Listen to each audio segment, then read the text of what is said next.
Greetings, scale modelers, and welcome back to another quick and dirty model build and review. Today's episode is going to be the P-51D Mustang by Monogram.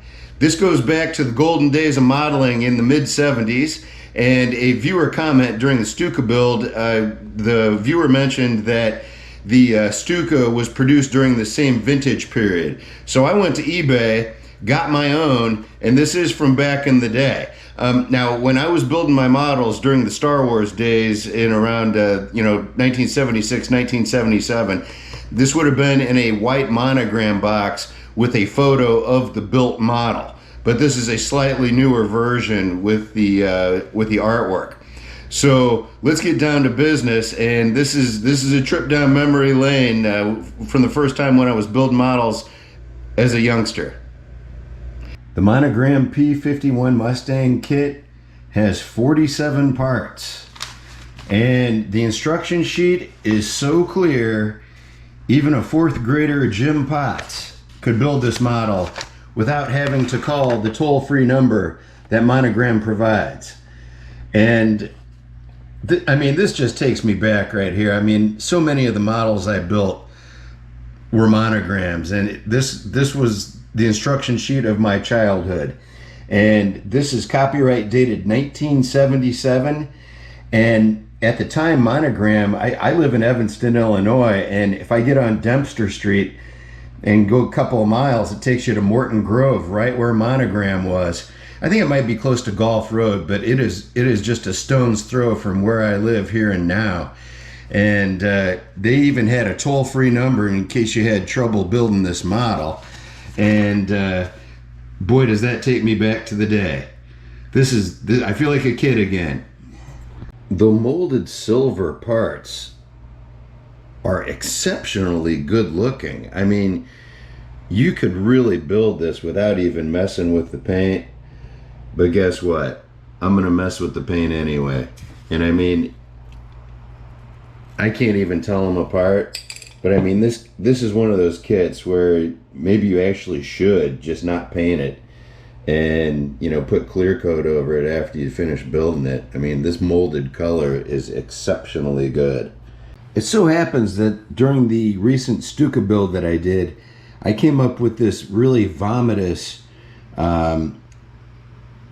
radiator coolant zinc chromate mix, and that's exactly what the interior pieces of American aircraft get. Like the Corsair in the landing gear, the Mustang on the inside of the cockpit, the P-40, the inside of the cockpit. It's all the same kind of pukey green that I used on the German Stuka as part of the bright part of the camo. So this half gallon of mixed up goop did not go to waste. This fuselage is molded well enough that the lines for the yellow nose, masking it off, it's very clear. So this is one of the easier mask jobs that I've had to deal with just because the molding is so good. I'm using Tamiya flat yellow acrylic, and I have mixed in some 92% or 91% rubbing alcohol, which I got off of a YouTube video that somebody recommended. And it does take 3 to 4 coats to get coverage with this. So it takes a little more patience than I usually have. Let's see how the masking job turned out.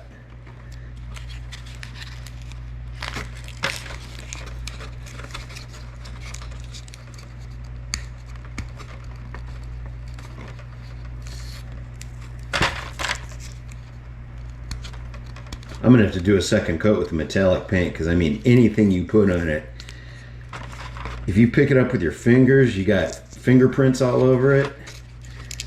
I mean, the metallic paint just really is sensitive. So I'm gonna have to do a cover-up coat.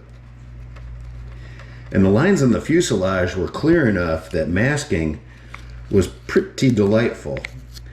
Okay, so there's one minor glob. That's an easy touch-up.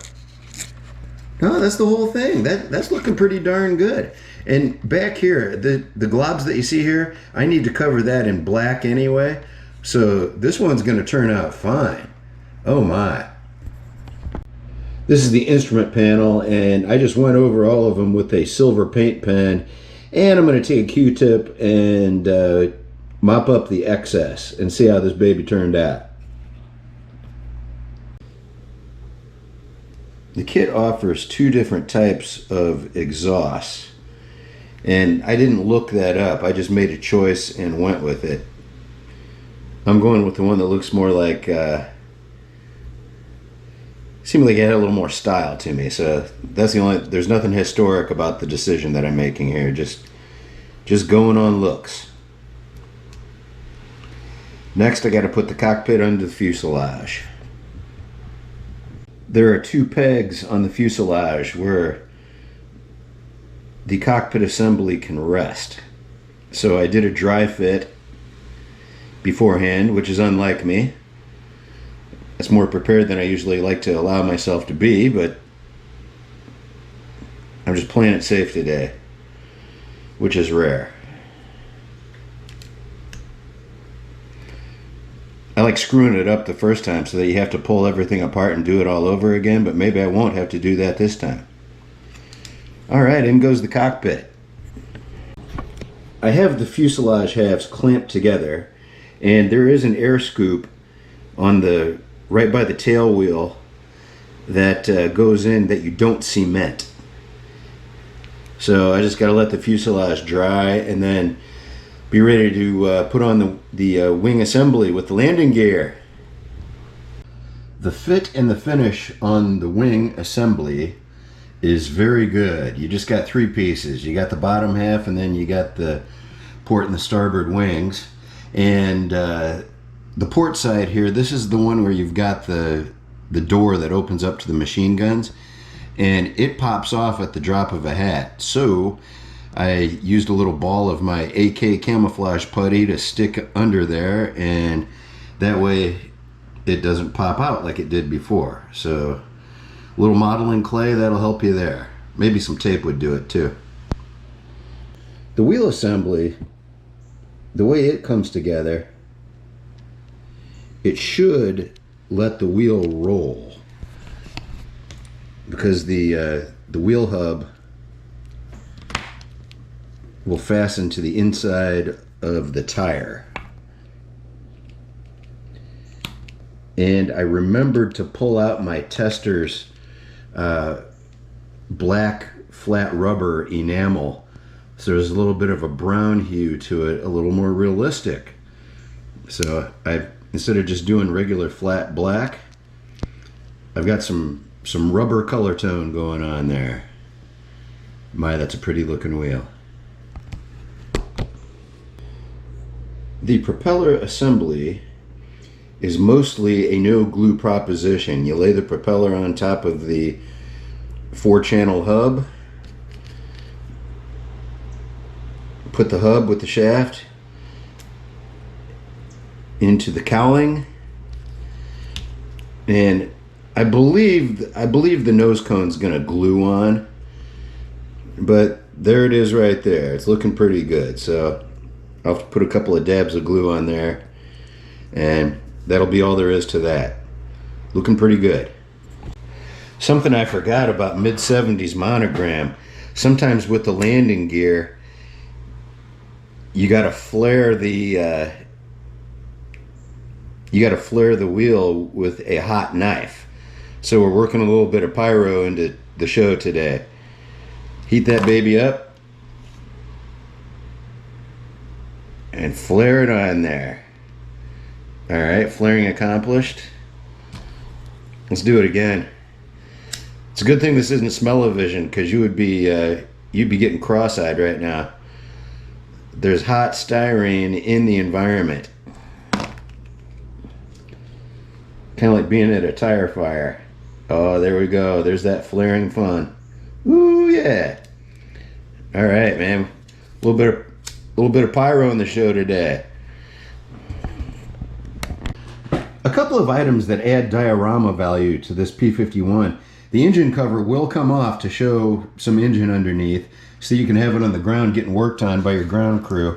And another aspect is on the port side wing, you can take out the machine guns, and there's a good looking ammo belt. I use some Tamiya panel line detail to accentuate the rounds of ammo on it, and that looks pretty damn sharp. And there you go. You can pull off the wing cover and work on your machine guns for your diorama.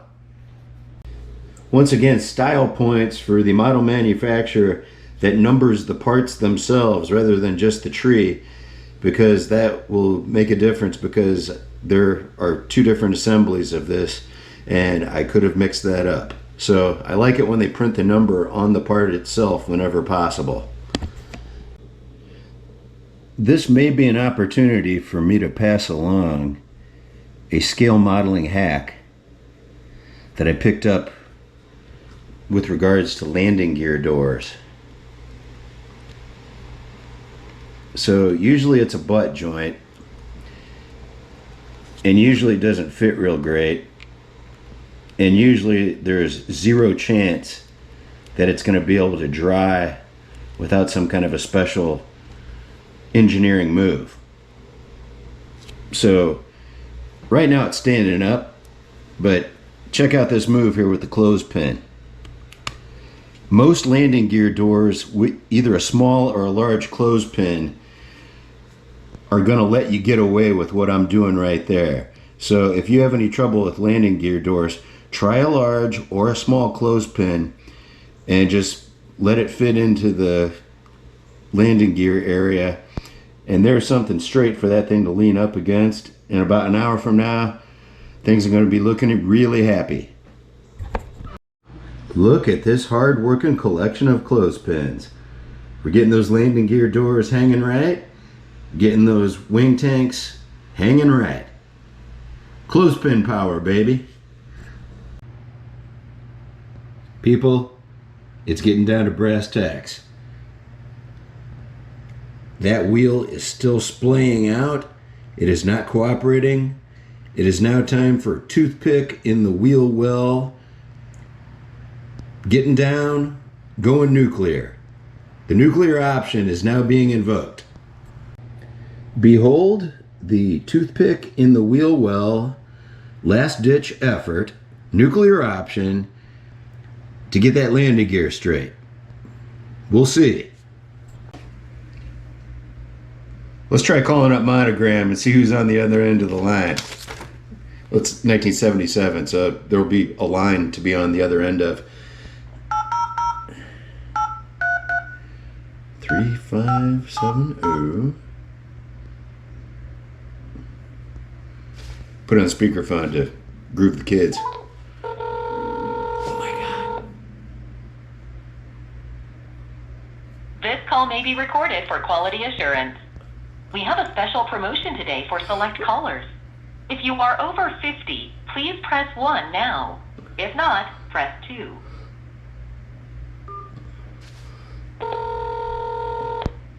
Hello and congratulations. Just for calling today, we're offering you a free medical alert device. You know, it's the little life-saving button you can wear around your neck in case of an emergency. These devices are often very expensive, so press 1 now to take advantage of this special offer. All right, Ravel came up on the phone, and because I'm over 50, I am being offered a free medical device. That was the last thing I ever expected. Boy, am I glad we tried this experiment. That's hilarious. My collection of clothespins is putting in overtime. So on the fuel tank, I just got a clothespin laid up against that so that it dries vertically. And we got the landing gear door drying vertically, and the armless pilot is taking a break. Here's a status report so far.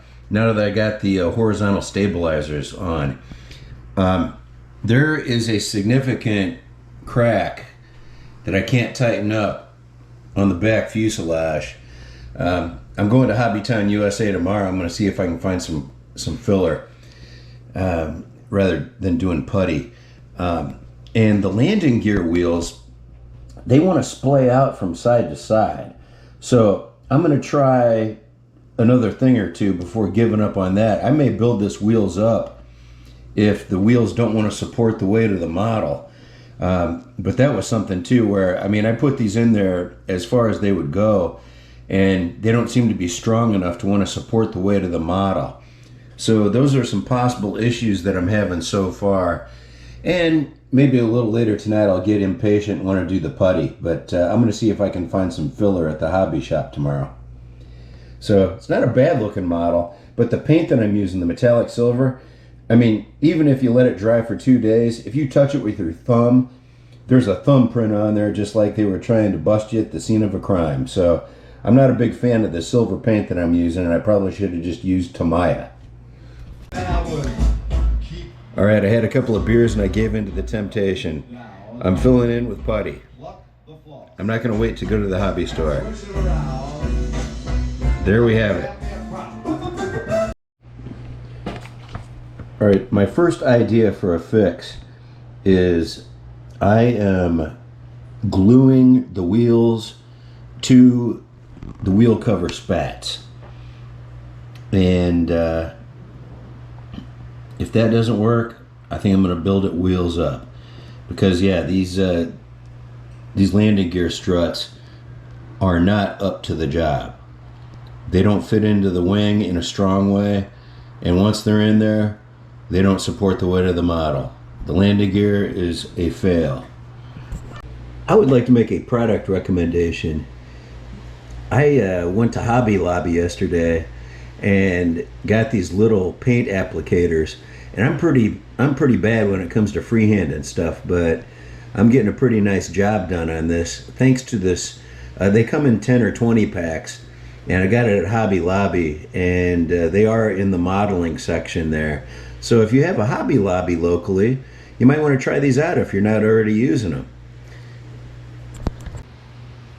Decal sheets are like people. They're all different. And with this one, I recommend keep the decal on the decal paper while you're applying it, because this decal sheet, the integrity of them is terrific, but they want to fold over very quickly, and you know, I mean, so fast that you won't be able to save it. There's a couple of these that are slightly folded over, like the letter E right there. Keep that decal on the paper as you apply it, and that'll get you around that. But I had to make a couple of boo-boos to learn that lesson. So if you get this kit vintage 1977 like I did, keep that decal on the decal sheet. So I hope that can help you. Otherwise, this is a good looking fighter plane. I use the product Micro Set while I'm applying the decals, and these have had time to dry, and I am now dabbing on some Micro Sol.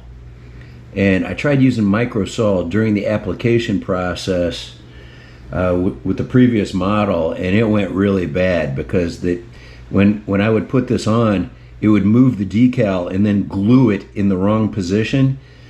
So that's of course not what you want, but now that I've let these decals dry a little bit, I am dabbing on the Micro Sol, and it seems to be working okay. And I probably ought to read the damn directions, and it probably tells you to do that, but that's just not how I do things. Now, I have reached a point at this modeling project of masking tape fatigue, and so I'm pinching my nose, breaking with procedure and ceremony, and I'm using some Tamiya titanium silver to touch up my my red wingtips, because after about 3 or 4 cycles of where you tape up a spot and then you reshoot it, and then that paint job leaks into the other side, and then you fix that, and then the next thing that you do leaks into the other side, and you got to do everything all over again. I have reached the end of that tedious and frustrating cycle, and I am just dabbing on some titanium silver where it is most needed, and I'm just going to keep on moving with this. Also, I mean, right now I'm working on the underside of the wings, Unless a museum is opened in my honor, I don't think anyone's going to see this. So there you go. Getting to build this 1977 Monogram P-51 was a lot of fun. The landing gear were a little tricky to get fixed and to hold up the weight of the plane. And the decals were a little bit tough to work with, but none of them dissolved or broke or anything like that. So this thing came out to be a pretty sharp looking build. All right, so thanks for watching. This has been yet another quick and dirty model build and review.